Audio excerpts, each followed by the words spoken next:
আসসালামু আলাইকুম রহমতুল্লাহ। এটিএন বাংলার সুপ্রিয় দর্শক, দেশ এবং দেশের বাইরে থেকে অনলাইনে বা অফলাইনে যেভাবে সম্পৃক্ত হয়েছেন আমাদের সাথে, আমাদের অর্থব্যবস্থা ইসলাম অনুষ্ঠানে আপনাদের স্বাগত জানাচ্ছি। সুপ্রিয় দর্শক, আমরা একটা পরিবর্তনের মধ্য দিয়ে যাচ্ছি। আমরা আমাদের দেশকে শোষণমুক্ত বৈষম্যহীন সমাজ পরিবর্তনের কাঠামোয় আনতে চাচ্ছি এবং চাচ্ছি বলেই অধিকাংশ মানুষের, বেশিরভাগ মানুষের বিশ্বাস ধারণ করে যে অর্থব্যবস্থা, সেই অর্থব্যবস্থার সাথে আমাদের বর্তমান অর্থব্যবস্থাকে সম্মিলন ঘটিয়ে একটা নতুন অর্থব্যবস্থা জন্ম দিতে চাচ্ছি। আর সেই কারণেই আমরা ইসলামের সাথে আমাদের অর্থব্যবস্থার একটা সংযোগ বা সম্পৃক্তি ঘটানোর আয়োজন করছি। এই অনুষ্ঠানের মাধ্যমে আমরা আলোচনা করছি বিভিন্ন বিষয়ে। আজকে আমরা আলোচনা করব ইসলামী অর্থনীতির বা ইসলামী অর্থব্যবস্থার লক্ষ্য আর উদ্দেশ্য নিয়ে। আলোচনা করার জন্য আমাদের সাথে রয়েছেন ইসলামিক স্কলার, অর্থনীতিবিদ অধ্যাপক ডক্টর মোহাম্মদ জহিরুল ইসলাম, ইসলামিক স্টাডিজ বিভাগ, ঢাকা বিশ্ববিদ্যালয়। আসসালামু আলাইকুম ওয়া রাহমাতুল্লাহি ওয়া বারাকাতুহু। ওয়ালাইকুম আসসালাম ওয়া রাহমাতুল্লাহ। সুপ্রিয় দর্শক, আমাদের সাথে আরও রয়েছেন তরুণ গবেষক, ইসলামী অর্থনীতি নিয়ে কাজ করেন, জগন্নাথ বিশ্ববিদ্যালয়ের ইসলামিক স্টাডিজ বিভাগের সহযোগী অধ্যাপক ডক্টর মোহাম্মদ খায়রুল ইসলাম। আসসালামু আলাইকুম ওয়া রাহমাতুল্লাহ। ওয়ালাইকুম আসসালাম ওয়া রাহমাতুল্লাহ। আপনাদের দুজনকেই এই আলোচনায় স্বাগত জানাচ্ছি। সুপ্রিয় দর্শক, যেমন বলছিলাম যে ইসলামে অর্থব্যবস্থার কী লক্ষ্য, ইসলামী অর্থব্যবস্থার কী লক্ষ্য, আল্লাহ রাব্বুল আলামিন একটা জীবন ব্যবস্থা আমাদেরকে দিয়েছেন। সেই জীবন ব্যবস্থার একটা বিরাট অংশ হলো অর্থনীতি বা অর্থব্যবস্থা। তার তো নিশ্চয়ই একটা সুনির্দিষ্ট লক্ষ্য রয়েছে। আল কোরআনে, আল হাদিস নানাভাবে সেটা পরিবৃপ্ত হয়েছে। আমাদের যাদের ইসলামিক স্কলার রয়েছেন তারা তাদের লেখাও সেই বিষয়গুলো তুলে ধরেছেন। আমরা আমাদের আজকের এই বিজ্ঞ আলোচকদের মাধ্যমে আপনাদের সামনে সেই বিষয়টি তুলে ধরতে চাই। শুরুতে যেতে চাই আমরা ডক্টর খায়রুল ইসলাম, আপনার কাছে জানতে চাই, আল্লাহ রাব্বুল আলামিন অর্থব্যবস্থা দিয়েছেন, মানে আমরা যে শাস্ত্রীয় অর্থব্যবস্থার কথা বলছি এরকম না, কিন্তু অর্থব্যবস্থা দিয়েছেন। ইসলামের যেমন একটা লক্ষ্য আছে, আমাদের সৃষ্টির যেমন একটা লক্ষ্য আছে, নিশ্চয়ই এই অর্থব্যবস্থার একটা লক্ষ্য আছে। আমরা যদি একদম হাইলাইট করে বলে যে কী কী লক্ষ্য, আমরা একটু ডিটেলে পড়ে যাবো। আপনি যদি হাইলাইট করে বলেন যে কী কী লক্ষ্য আমাদের দর্শকদের জন্য একটু যদি শুরুতে বলে দেন। অসংখ্য ধন্যবাদ আপনাকে। একটি চমৎকার বিষয় আমরা আজকে আলোচনার অবতারণা করেছি, সেটা হচ্ছে ইসলামী অর্থব্যবস্থার লক্ষ্য উদ্দেশ্য। আমি যদি কমনলি 4-5টা লক্ষ্য উদ্দেশ্য প্রথমে একাধারে বলতে চাই, তাহলে প্রথম হচ্ছে ইসলামী অর্থব্যবস্থার প্রধান লক্ষ্য হচ্ছে মানুষের কল্যাণ। 2 নম্বর হচ্ছে অর্থনৈতিক সুবিচার প্রতিষ্ঠা করা। 3 নম্বরে যদি আমরা বলি সেটা হচ্ছে এটা উন্নত নৈতিক মূল্যবোধ প্রতিষ্ঠা। 4 নম্বরে সামাজিক সাম্য এবং স্থিতিশীলতা প্রতিষ্ঠা। 5 নম্বরে অর্থনৈতিক দুর্নীতি বা বৈষম্যহীন সমাজ প্রতিষ্ঠা। জবাবদিহিতার সংস্কৃতি তৈরি করা, কর্মসংস্থান সৃষ্টি করা। এগুলো হচ্ছে পয়েন্ট আকারে যদি আমরা বলি যে এগুলো হচ্ছে ইসলামী অর্থনীতির প্রধানতম লক্ষ্য। এবার যদি আমরা একটু ডিটেলস আলোচনা করতে চাই, আমি 1-2 বিষয় নিয়ে একটু আলোচনা করি। জি প্লিজ। প্রথমত হচ্ছে অর্থনৈতিক সুবিচার প্রতিষ্ঠা করা। তো অর্থনৈতিক সুবিচার আমরা কীভাবে প্রতিষ্ঠা করব? আমাদের জীবনের অন্যতম একটি অনুষঙ্গ হচ্ছে, গুরুত্বপূর্ণ অনুষঙ্গ হচ্ছে অর্থ।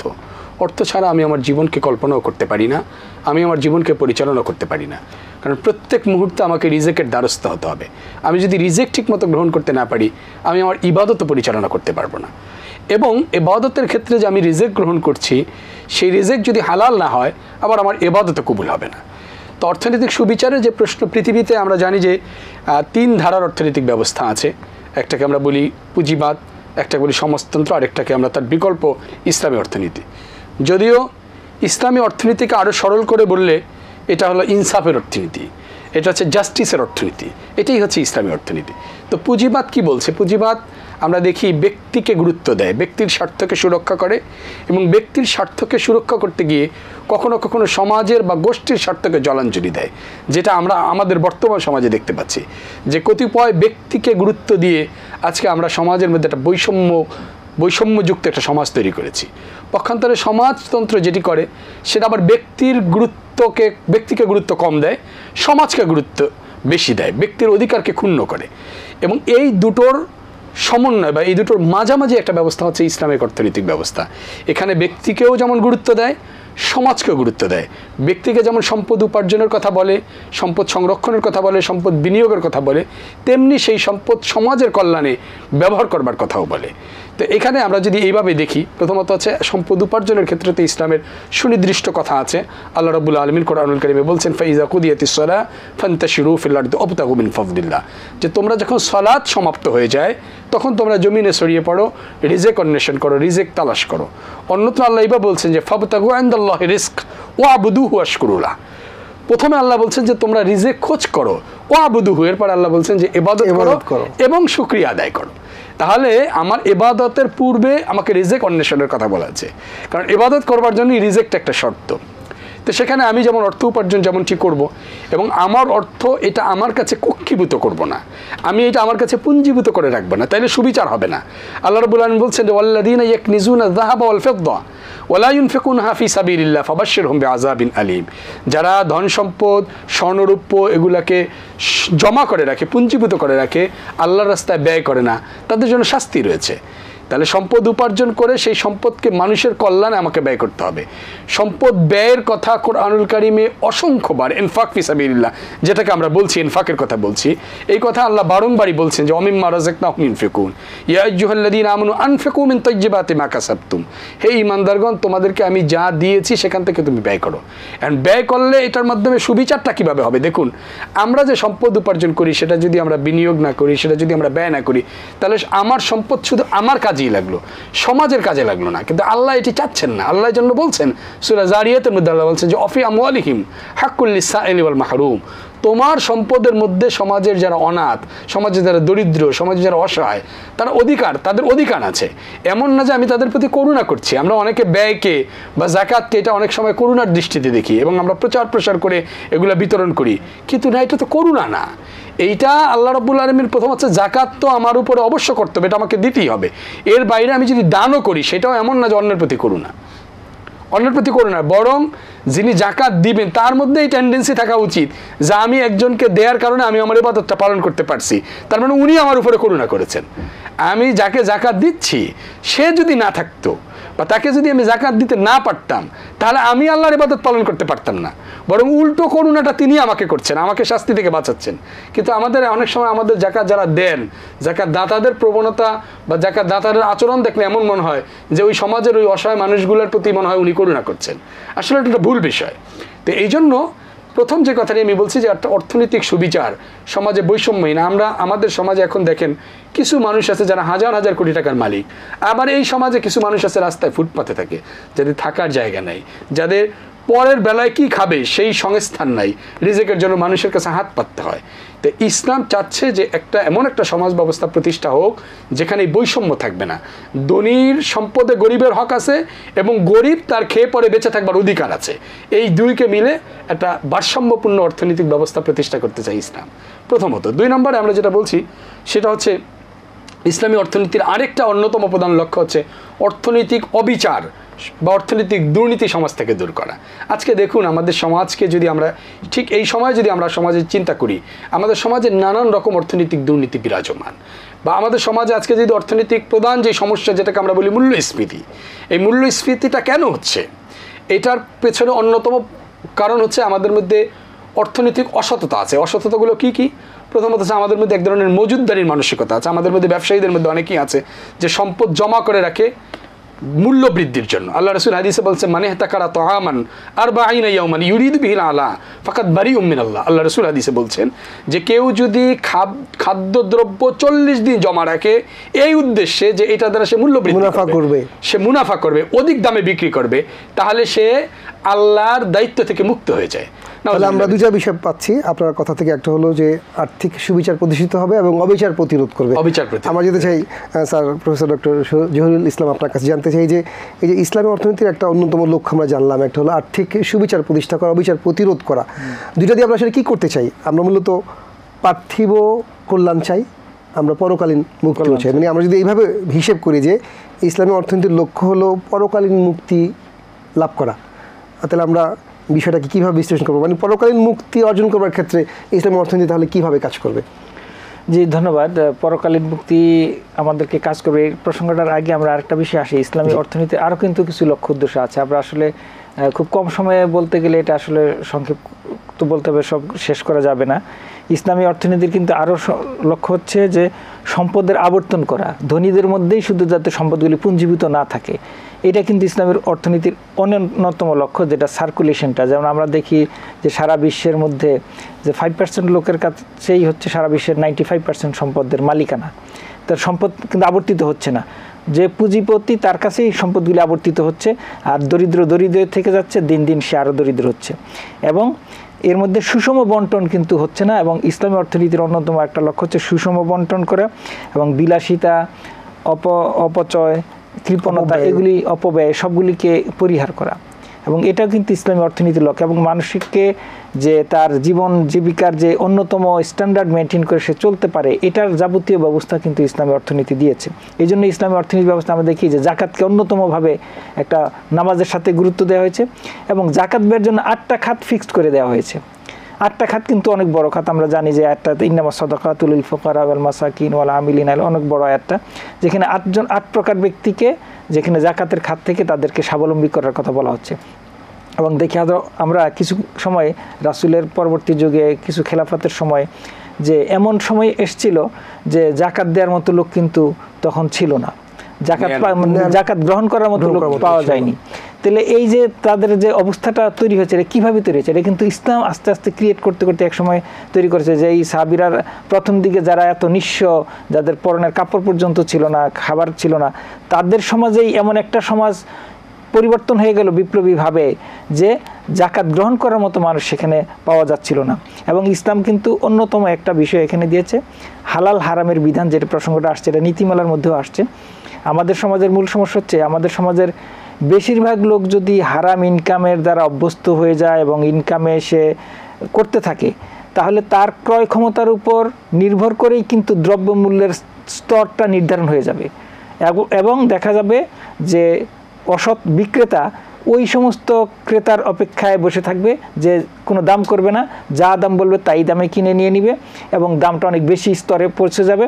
আর সাধারণ মানুষ যাদের ক্রয় ক্ষমতা কম বা হারাম ইনকামের তার নাই, তারা প্রচন্ড একটা বিপর্যস্ত অবস্থার মধ্যে পড়ে যায়। এইরকম একটা দৃশ্য আমরা প্রায় আমাদের এই সময়টা আমরা ঢাকাতে দেখেছি, বিশেষ বিশেষ অফিসগুলোর সামনে বড় বড় মাছ নিয়ে লোকেরা বসে থাকে। হ্যাঁ, তো অনেক লোক দেখা যাচ্ছে সে দামি করে নেই যে মাছটা ভরে দাও, আমার ব্যাগে দিয়ে দাও, এটা টাকাই সে জিজ্ঞেস করে না, সে তার থেকে যা চাবে তাই সে দিয়ে দেবে, তার তো কোনো সমস্যা নাই, তার তো প্রচুর ইনকাম হয়তো বা থাকতে পারে। কিন্তু সাধারণ একজন মানুষ তো দর কষাকষি করে কিনবে, তার ওই দর কষাকষি কেনার মতো পরিবেশটাই তখন আর থাকে না, যখন হারাম ইনকামের উপর বেশিরভাগ লোকের মানে তার ক্রয় ক্ষমতাটা চলে যায়। তো ওই স্তরে মূল্যটা ফিক্সড হয়ে বসে থাকে, আর নিচে নামতে চায় না। ইসলামী অর্থনীতির লক্ষ্যটা হচ্ছে যে সমাজের প্রত্যেকটা সেক্টরে অর্থনীতির সুফলটা মানুষ ভোগ করবে, এবং এই প্রত্যেকটা স্তরে আবর্তন হওয়ার ফলে সমাজের মধ্যে প্রত্যেকটা মানুষই তার মিনিমাম লাইফ স্ট্যান্ডার্ডটা সে মেনটেন করতে পারবে।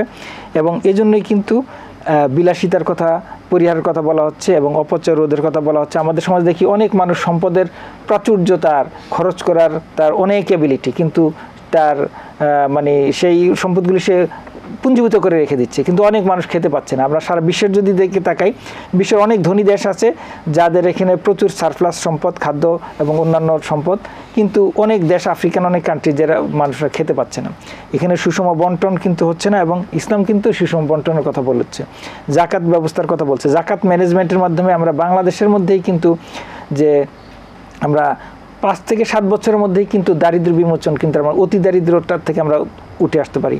আমাদের সরকারি হিসাব মতে প্রায় 12 থেকে 14% হচ্ছে অতি দারিদ্র নিচে বসবাস করে, আর 32% হচ্ছে দারিদ্র সীমার মধ্যে আছে। আমরা দিন দিন এটা উন্নতির দিকে যাচ্ছি, কিন্তু এটা আমরা আরও বেশি উন্নতির দিকে যেতে পারতাম যদি আমরা ইসলামিক অর্থব্যবস্থার এই এলিমেন্টসগুলোকে আমরা বেশি কাজে লাগাতে পারতাম। তার মাধ্যমে আমরা সঠিকভাবে কাজে লাগাতে পারতাম, তাহলেই হচ্ছে আমরা ইসলামী অর্থনীতির সুফলটা ভোগ করতে পারতাম, এবং এর মাধ্যমে আমরা হচ্ছে যে পরকালীন যেই সফলতা, দুনিয়ার সফলতা, উভয়টার মাধ্যমে আমরা এই কল্যাণগুলি ভোগ করতে পারতাম আর কি।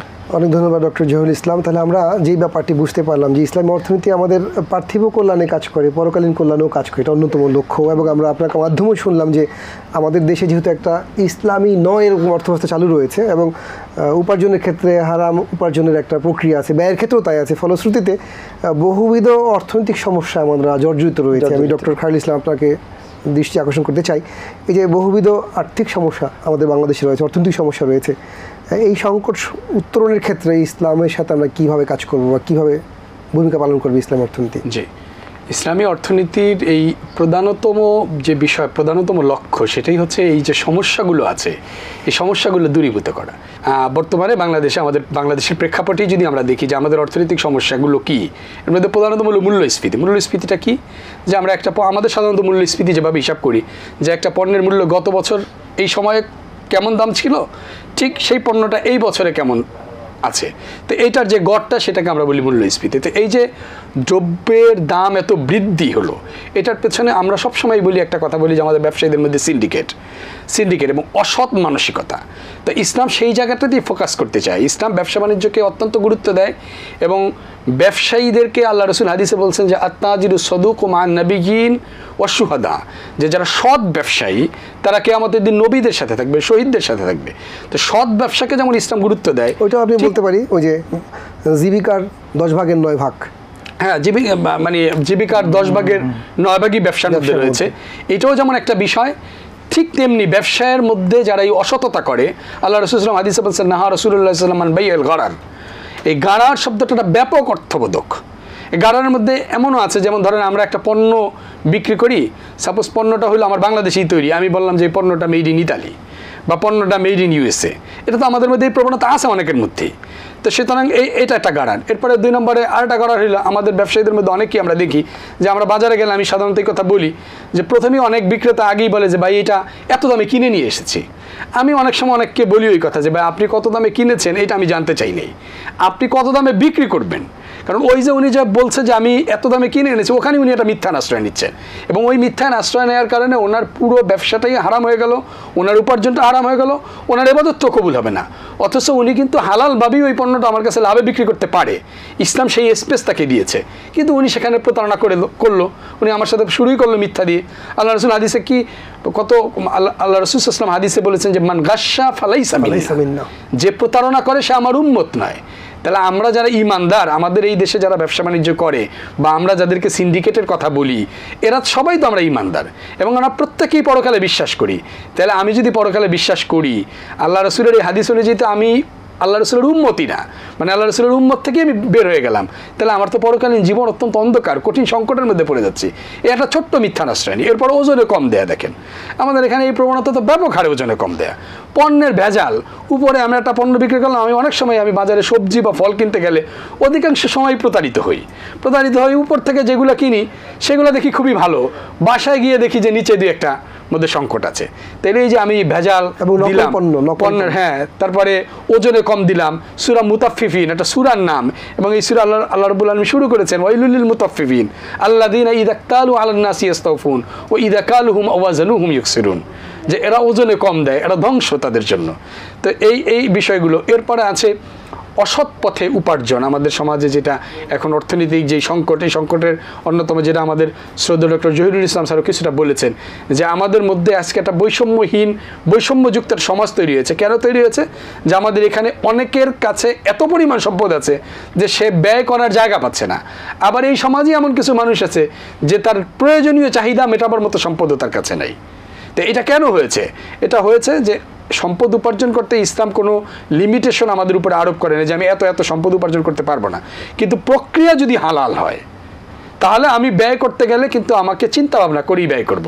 আপনি যত সম্পদের মালিক হন না কেন, আপনার উপার্জন যদি হালাল হয় তার মানে আপনাকে অনেক কষ্ট করে উপার্জন করতে হয়। আর যারা হারাম পথে উপার্জন করে তাদের উপার্জনটা কম্পারেটিভলি কষ্টের না, এই জন্য সে ব্যয় করতে গিয়ে কোনো চিন্তা করে না। তো এই যে সমাজের মধ্যে বৈষম্য তৈরি করছে, যে ইসলাম এই যে যত ধরনের অর্থনৈতিক সমস্যা আছে আমাদের সমাজে আমরা দেখছি, এই প্রত্যেকটাকে ইসলাম অ্যাড্রেস করছে। এবং আমরা যদি সত্যিকার অর্থে ইসলামের বিধান, কোরআন সুন্নাহর আইন, ইসলামী শরিয়া মেনে আমাদের জীবনকে পরিচালনা করতে পারতাম, তাহলে আজকে সমাজে যেই অর্থনৈতিক দুর্নীতি বা অর্থনৈতিক সংকট, আজকে আমাদের সরকার বারবার চেষ্টা করতেছে, অনেক সময় সরকার অসহায়ের মতো বলছে যে এই সিন্ডিকেট আমাদের ধরো ভাঙা সম্ভব না, বরং সিন্ডিকেটের কাছে আমরা আত্মসমর্পণ করতেও দেখি। কিন্তু আমাদের মানুষদের মধ্যে, আমাদের মননে, আমাদের চিন্তায় আমরা যদি ইসলামকে লালন করতে পারতাম বা মানুষের চিন্তায় মননে ইসলামকে আমরা ঢুকিয়ে দিতে পারতাম, তাহলে আমরা মনে হয় আমরা এই সংকট থেকে বের হয়ে আসতে পারতাম। অনেক ধন্যবাদ ডক্টর খায়রুল ইসলাম, আমরা চমৎকার শুনছিলাম। আমরা একটু যেতে চাই ডক্টর জহিরুল ইসলাম, আপনার কাছে জানতে চাই যে এই যে সংকটের কথা আমাদেরকে বলা হলো যে ইসলামী অর্থনীতি থাকলে বা অর্থব্যবস্থা বাস্তবায়িত হলে এই সংকটগুলো থাকতো না।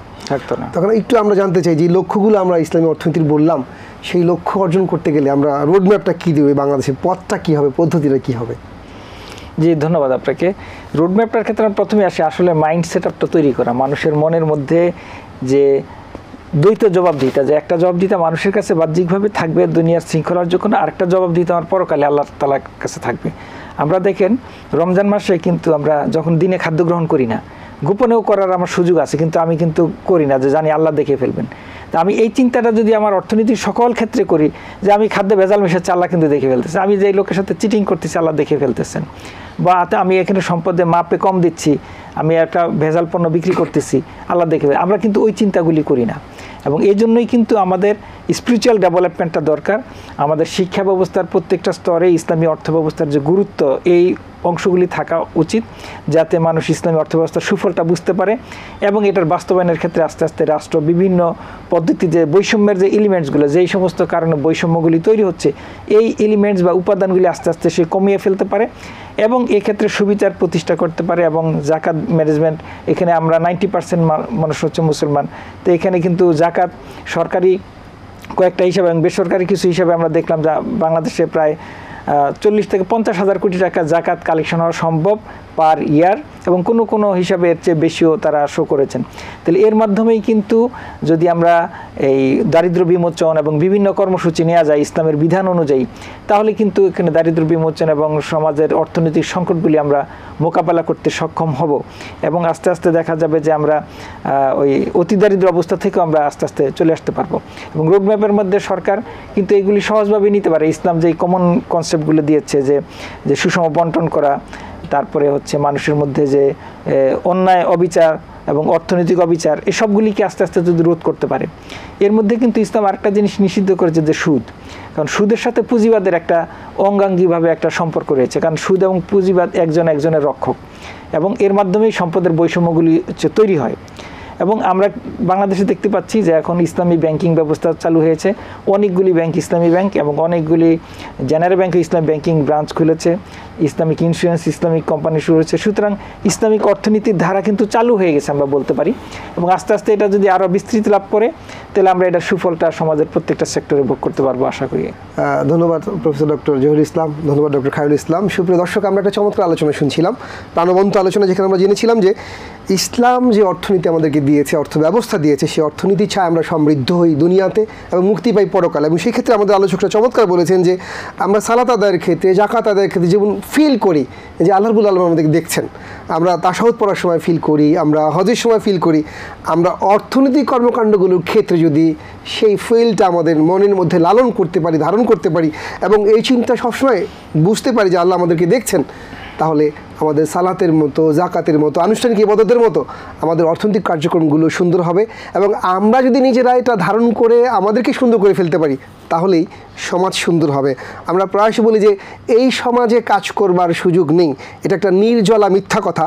আসলে আমি সমাজ, আমি যদি ব্যক্তিক পর্যায়ে শুদ্ধ হই, সুস্থ হই, সুন্দর হই, সুনীতি গ্রহণ করবার জন্য মনস্তাত্ত্বিকভাবে তৈরি হয়ে যাই, আমার সমাজ তৈরি হয়ে যায়। সেজন্য আসুন ইসলামী অর্থনীতি বা অর্থব্যবস্থার যে লক্ষ্য, সেই লক্ষ্য অর্জন করবার জন্য সবার আগে আমি আমাকে তৈরি করি, আমার মাধ্যমে পরিবারকে তৈরি করি, আর এইভাবে তৈরি হয়ে যাবে একটা সমৃদ্ধ ইসলামী সমাজ, যে সমাজ আমাকে ইসলামী অর্থনীতির সকল লক্ষ্য অর্জন করে দুনিয়া এবং আখিরাতের মুক্তির পথ করে দেবে। আল্লাহ রাব্বুল আলামিন আমাদের দ্বিবিধ মুক্তির পথ তৈরিতে সহায়তা করুন এবং আমরা উদ্যোগ হই। আসসালামু আলাইকুম ওয়া রাহমাতুল্লাহি ওয়া বারাকাতুহু।